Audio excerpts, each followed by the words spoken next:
Hi guys, this is Ashma and welcome back to my channel Mission Science, and in today's video I'm going to start with the second life process, that is respiration, and also I discuss the types of respiration. Let's start with the second life process, that is respiration. देखो respiration का मतलब होता है to obtain energy from food, कि food से हमें क्या मिलती है, एनर्जी मिलती है। तो अगर हम इसका रिएक्शन लिखना चाहें कि रेस्पिरेशन में एक्चुअली में क्या होता है, तो देखो हम क्या करते हैं, फूड का इंटेक करते हैं, प्लस रेस्पिरेशन में अगर हम ह्यूमन बींग्स की बात करते हैं, एनिमल्स की बात करते हैं, तो उनमें क्या होता है, there will be an intake of oxygen. तो फूड क्या करेगी, ऑक्सीजन के साथ रिएक्ट करेगी और इससे क्या होगा, एक तो CO2 रिलीज होगी, वाटर रिलीज होता है, प्लस इससे हमें क्या मिलती है, एनर्जी मिलती है। आपको याद होगा जब हमने फोटोसिंथेसिस किया था, तो फोटोसिंथेसिस का रिएक्शन क्या था, यही था, इसका रिवर्स था। ठीक है, आप इससे भी ध्यान इसको रख सकते हो कि अगर हम बात करें फोटोसिंथेसिस की, फोटोसिंथेसिस में क्या होता था कि जो प्लांट्स होते थे वो CO2 लेते थे, वाटर लेते थे, प्लस सनलाइट को यूज करते थे, एनर्जी को यूज करते थे, और इससे वो फूड बनाते थे एंड ऑक्सीजन को रिलीज करते थे। तो देखो दोनों रिएक्शन क्या है, एक दूसरे के रिवर्स ही है। तो रेस्पिरेशन में क्या हो रहा है कि जो हम फूड का इनटेक करते हैं और ऑक्सीजन को जो हम ब्रीथ करते हैं, ये दोनों एक दूसरे के साथ मिक्सअप होते हैं। मिक्सअप होने से CO2 गैस रिलीज होती है, वाटर रिलीज होता है, और इससे हमें क्या मिलती है, एनर्जी मिलती है। That means we can say that in the process of respiration we obtain energy from the food. ठीक है, क्लियर हो गया है। और यहाँ पर जो फूड है वो हमारे पास क्या होता है, ग्लूकोज होता है, दैट इज C6H12O6। तो अब यहां से एक पॉइंट उठता है कि हमने बोला है कि जो रेस्पिरेशन है उसमें क्या होता है, ऑक्सीजन का इनटेक होता है, CO2 का रिलीज होता है, और हम सिंपल क्या ऐसे बोल सकते हैं कि that respiration and breathing are the same process. एक आपके पास रेस्पिरेशन का प्रोसेस है और आपके पास एक है ब्रीदिंग। क्या ये दोनों सेम है, इन दोनों को हम इंटरचेंजेबली क्या यूज कर सकते हैं टर्म्स को? तो answer will be no, because breathing में क्या होता है, only exchange of gases takes place, कि ऑक्सीजन का इनटेक होता है एंड CO2 रिलीज होती है, ये होता है ब्रीदिंग में। But in respiration, beside this gaseous exchange we get energy from food also. ठीक है, कि इसमें एक्सचेंज भी होता है, एक्सचेंज के साथ साथ एनर्जी भी मिलती है फूड से, बट ब्रीदिंग में ऐसा नहीं होता है। फर्स्ट डिफरेंस तो ये है। सेकेंडली हम क्या बोलते हैं कि ब्रीदिंग क्या है, ये एक फिजिकल प्रोसेस है। आपने 9th क्लास में 2 टाइप के प्रोसेसेस पढ़ोगे, फिजिकल प्रोसेस पढ़ा होगा and chemical process. Physical process वो होते हैं विच आर इजिली ऑब्जर्वेबल, ठीक है, जिनको हम ऑब्जर्व कर सकते हैं। अब आपको पता है when you breathe the oxygen you can feel it, कि आप जब ब्रीथ कर रहे हो आपको पता चल रहा है। But in case of respiration आपको ब्रीदिंग का पता चल रहा है, but you don't know that how you will get energy from the food. ठीक है, हमें नहीं पता है ना कि फूड कैसे एनर्जी देता है, क्या उसमें प्रोसेस होता है। दैट्स वाई कि जो रेस्पिरेशन है that is a chemical process. ये दोनों चीजें आपने ध्यान रखनी है कि जो हमारे पास रेस्पिरेशन है वो क्या होता है, केमिकल प्रोसेस होता है, but breathing is a physical process. Second, एक बहुत इंपॉर्टेंट चीज हमारे पास क्या आती है कि जो रेस्पिरेशन है, रेस्पिरेशन के अंदर ब्रीदिंग इंक्लूड होता है। तो हम ये बोल सकते हैं that respiration is equals to breathing plus oxidation। ठीक है, ब्रीदिंग होती है मीन्स एक्सचेंज ऑफ गैसेस होती है, ऑक्सीडेशन का मतलब क्या है, that we get energy from the food, कि फूड क्या हो रहा है, वो ऑक्सीडाइज हो रहा है, उसकी ऑक्सीडेशन हो रही है, जिसकी वजह से हमें क्या मिल रही है, एनर्जी मिल रही है। So we can say that respiration is a breathing process, but breathing is not a respiration process. Sometimes आपको एग्जाम में ये स्टेटमेंट लिखी आती है that respiration is a breathing process, but reverse is not true. Justify this statement. तो आपने यही बोलना है that breathing means only exchange of gases, but respiration means beside exchange of gases we get energy from food also. That's why respiration is a breathing process, but breathing cannot be a respiration process. Clear हो गया है? अब हमने क्या देखा है कि respiration process से हमें क्या मिलती है? एनर्जी मिलती है. अब ये एनर्जी हमारी बॉडी में स्टोर भी होती है. तो जो अगर हम ये बोलना चाहें स्टोर या फिर जो एनर्जी करेंसी होती है कि जिस फॉर्म में एनर्जी स्टोर होती है, that is ATP. The full form is adenosine triphosphate. T means triphosphate. ठीक है. इसके अंदर क्या क्या होते हैं? 3 तो फॉस्फोरस के एटम्स होते हैं और हाई एनर्जी कंटेंट होता है. It has a high energy content. That's why the energy is stored in the form of ATP. और ये स्टोर होती कहां पर है? माइटोकॉन्ड्रिया में होती है. Mitochondria is one of the cell organelle जिसको हम पावर हाउस ऑफ सेल भी बोलते हैं. इसके अंदर क्या होती है? एनर्जी स्टोर होती है in the form of ATP. ठीक है. सेकेंड करेंसी ऑफ यूनिट भी हमारे पास होती है, दैट इज एडीपी. एडीपी को हम बोलते हैं एडिनोसाइन डाइफॉस्फेट. डी है, डी मीन्स डाई. तो इसमें हम क्या बोलेंगे? It has 2 phosphorus molecules and it has low energy content. तो लो एनर्जी कंटेंट होने की वजह से जो एनर्जी है वो एडीपी में स्टोर नहीं होती, वो एटीपी में स्टोर होती है. ठीक है. क्लियर हो गया है कि 2 टाइप की होती है, one is ATP and second one is ADP. अब इनको हम इंटर कन्वर्ट भी कर सकते हैं. We can convert ATP into ADP and ADP into ATP. देखो कैसे. अगर मुझे एडीपी से एटीपी बनाना है तो डेफिनेशन से यूज करते हैं. देखो एडीपी में क्या थे? 2 फॉस्फोरस के एटम से थे, बट एटीपी में 3 है. दैट मीन्स एडीपी में अगर हम 1 फॉस्फोरस को ऐड कर देंगे तो 3 फॉस्फोरस बन जाएंगे. Secondly, ADP has low energy content and ATP has high energy content. तो यहां पर कुछ एनर्जी की एब्जॉर्प्शन भी करवानी पड़ेगी.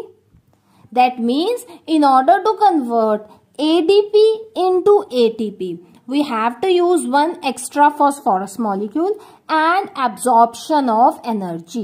हमें एनर्जी भी एब्जॉर्ब करनी पड़ेगी और एक फॉस्फोरस मॉलिक्यूल को भी एड ऑन करना पड़ेगा, तभी ADP will convert into ATP. Clear है. अब इसका रिवर्स करते हैं कि आपके पास ATP है, आपको ADP बनाना है. अब आप देखो 3 से 2 पर जाना है तो एक फॉस्फोरस को लूज करना पड़ेगा. ATP have high energy content, ADP have low energy content. That means energy को भी कम करना पड़ेगा.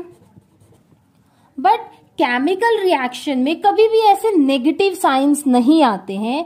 तो हम क्या करेंगे? ये जो पार्ट है इसको ADP की साइड में लिखेंगे. कैसे?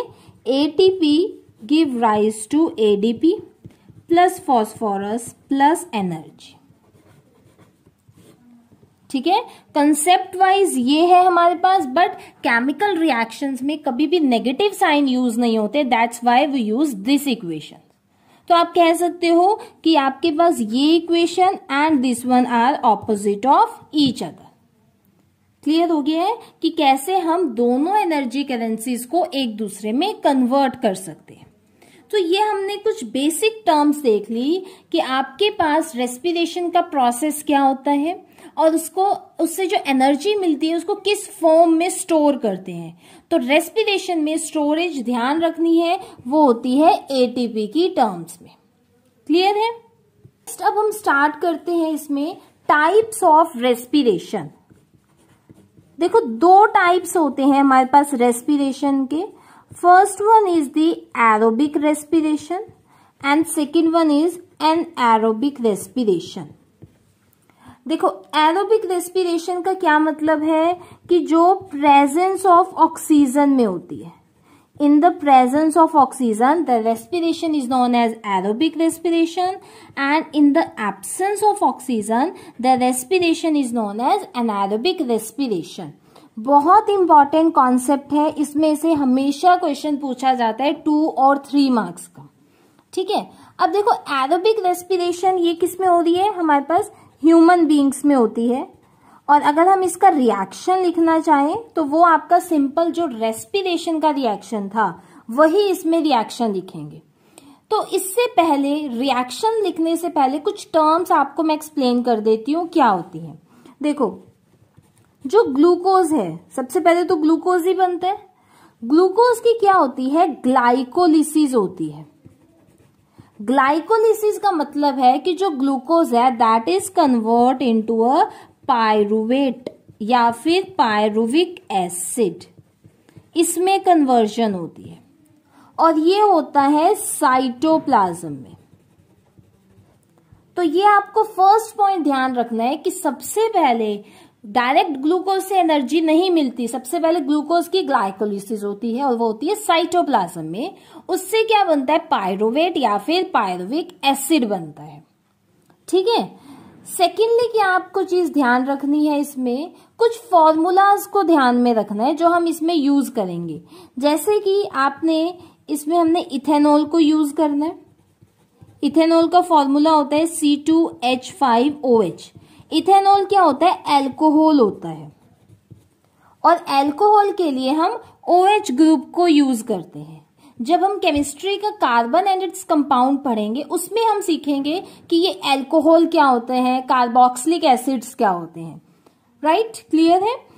तो ये हमारे पास कंपाउंड है C2H5OH। अभी आपको एज सच ही लर्न करना पड़ेगा।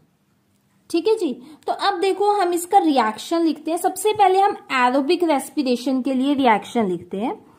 तो एरोबिक में क्या होता है, फर्स्ट स्टेप तो यही होता है कि जो ग्लूकोज है उसकी ग्लाइकोलिसिस होती है। एरोस पे सब कुछ लिखना इंपॉर्टेंट है, अदरवाइज मार्क्स कट हो जाएंगे। ग्लाइकोलिसिस होती है साइटोप्लाज्म में, और इससे हमारे पास क्या बनता है, पायरुविक एसिड बनता है।